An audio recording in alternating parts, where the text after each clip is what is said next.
Kartowijaya. Ya. Mungkin nggak sih poros keempat atau poros baru terbentuk?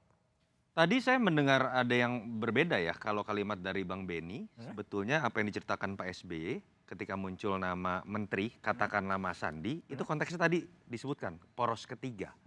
Jadi sebetulnya ada cerita yang berbeda nih menurut saya dengan apa yang terjadi secara aktual. Nah yang saya sebutkan begini yang menarik. Ini kan bahasannya adalah siapa di balik Siapa? cerita ini. Ada mastermind atau tidak? Betulkah lurah itu presiden dan mengatur-atur? Ada beberapa konspirasi teori yang sekarang terjadi. Kuat. Pertama misalnya Pak Lurah seakan-akan mengetahui atau merestui masuknya Caimin karena tidak ingin AHY menjadi wakilnya Anies. Menurut saya dalam skenario atau spekulasi yang selama ini ada, logikanya nggak masuk. Nggak masuk. Karena kan Pak Lurah atau presiden ini sering dituduh tidak menginginkan Anies. Dan itu normal. Karena yang satu mengaku sebagai antitesis, Pak Lurah ingin legasinya diteruskan. Lalu ketika kemudian dimasukkanlah PKB, bagian dari partai pendukung koalisinya yang kuat di Jawa Timur dan bisa melengkapi Anies, aneh kalau kemudian Pak Lurah disebut sebagai mastermind di situ. Lalu ada juga spekulasi baru sekarang dan ini ada faktanya begitu ya dari sisi momentum ketika kemudian Caimin tiba-tiba dipanggil KPK. Lalu kemudian ada yang menuduh misalnya yang berkuasa. Kalau saya melihat logikanya hampir tidak mungkin dari PDI Perjuangan. Karena kalau kita lihat momentum sebelumnya, tanggal 18 Agustus, Ganjar bertemu dengan Caimin, sorenya itu juga langsung terjadi penggeledahan di Kemenaker. Artinya jangan-jangan PDI Perjuangan juga korban kalau mau bicara konspirasi. Kan kalau kayak gitu, kalau logikanya seperti itu, kita akan menuduh pihak lain yang tidak pernah terlibat dalam ini gitu. Jadi siapa bermain apa? Nah ini yang menurut saya menjadi menarik ya. Ada konstelasi yang seakan-akan memang ingin memojokkan pihak-pihak tertentu. Ada yang ingin kami hitamkan pihak tertentu, tapi ingin saya katakan begini. Ini adalah buah dari pemikiran-pemikiran yang tidak sehat ketika mendefinisikan pemilu 2024. Bahwa pemilu 2024 ini bukan pertarungan bebas kedaulatan antar partai politik ketika berbicara mengenai kepentingannya masing-masing. Tapi sebagai suksesi kepemimpinan yang harus diatur oleh sutradara tertentu. Makanya saya sering sekali kritik teman-teman Gerindra atau Pak Prabowo ketika mendefinisikan pemilu 2024 adalah sekedar berbicara ikut Jokowi. Atau teman-teman yang berbicara mengenai tegak lurus terhadap Jokowi. Sebaik apapun kepuasan publik terhadap Jokowi, katakanlah 100%, pemilu tetap tidak boleh diartikan sebagai suksesi kepemimpinan Jokowi yang ditentukan oleh Jokowi sendiri. Kalau itu yang terjadi, akhirnya kecurigaan dalam setiap momentum politik seperti yang kita lihat sekarang itu terjadi. Karena kita akan kaitkan, Pak Lurah lagi ngapain ya? Pak Lurah setuju atau tidak ya? Kalau itu yang terjadi, kita menurunkan derajat kualitas dari pemilu, bahkan ini juga lebih mengerikan dari politik identitas atau politik sara. Oke, baik, Toto. Mas Hasto, ini kan Mas Anies dan Muhaimin Iskandar telah mendeklarasikan di Surabaya di Hotel Majapahit. PDIP Mas Ganjar itu akan mendeklarasikan dengan baca wapresnya kapan kira-kira? Ya kalau ditanya kapan ya lihat momentum. Kan ada kalkulasinya.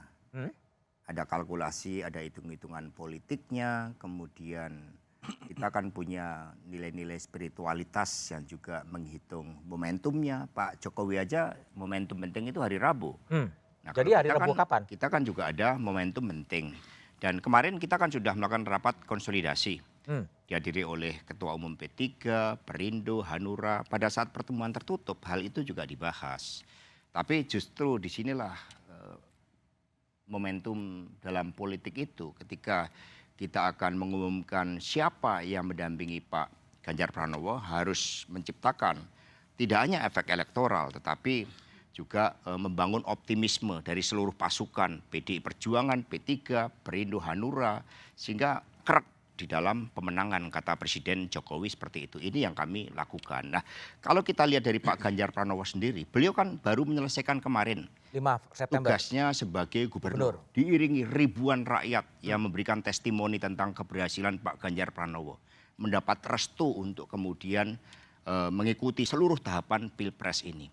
Nah, bulan September ini konsolidasi bagi Pak Ganjar Pranowo setelah tidak lagi sebagai gubernur dan benar-benar menaruh perhatian fokus sebagai calon presiden. Bulan Oktober ini kan bulan yang begitu penting di dalam membangun keindonesiaan kita. Apalagi kita trauma dengan pemilu 2014, 2019 dengan politik identitas. Oke. Yang aktornya juga masih ada. Oke. Nah sehingga bulan Oktober inilah yang kemudian bulan Oktober kita kira-kira. pakai. Kebetulan dari KPU.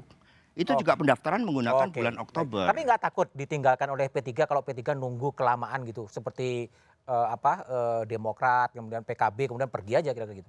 Ya kalau dari pengalaman 2014-2019, kalkulasi yang matang itulah yang akan menentukan kemenangan, bukan cepat tidaknya. Bukan cepat tidaknya. Kalkulasi yang matang, dan inilah yang dilakukan oleh kami, maka kami mulai dulu dengan membentuk tim kampanye.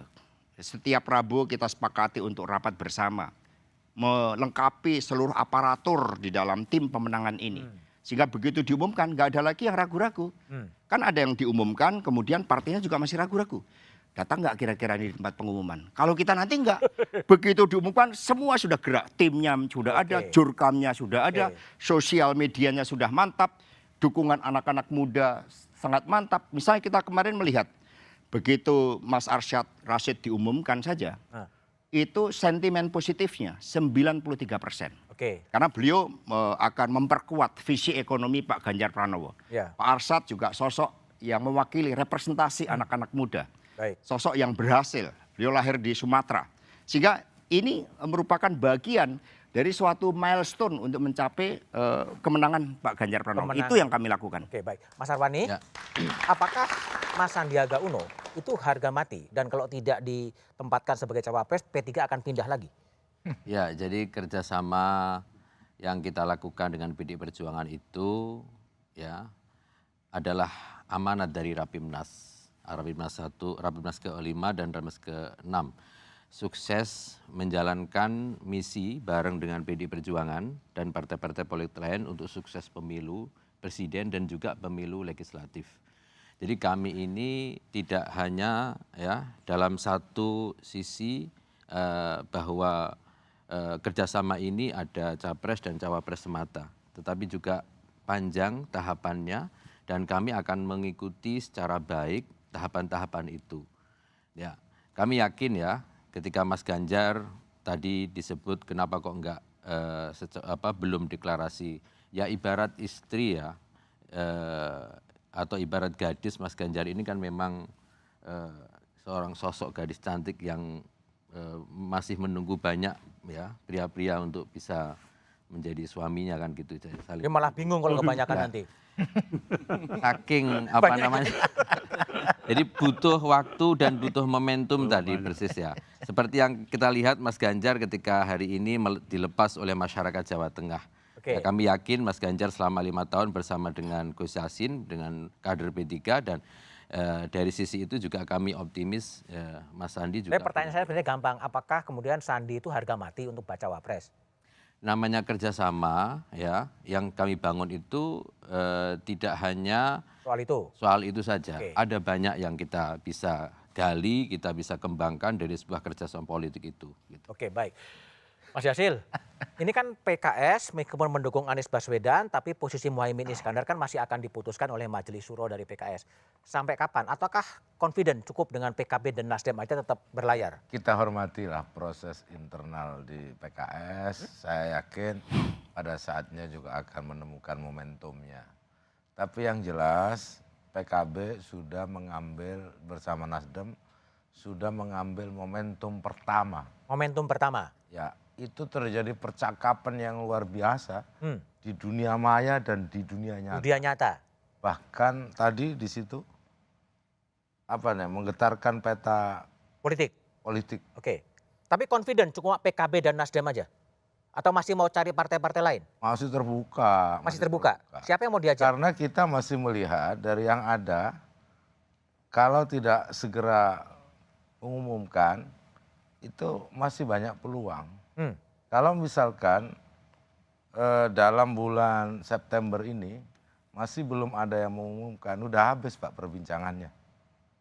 Pasti kita sudah nyampe di mana perbincangan, di sini masih otak-atik. Jadi maksud saya, nah oleh sebab itu kami sebenarnya pada malam hari ini ingin mendengarkan saja sebenarnya apa yang menjadi masukan kepada kami. Oke. Pak Hasto tadi menyampaikan ya wah ini berani. Ah, Ya nggak tahu itu nadanya apa, saya nggak paham. Tapi yang jelas, Oke.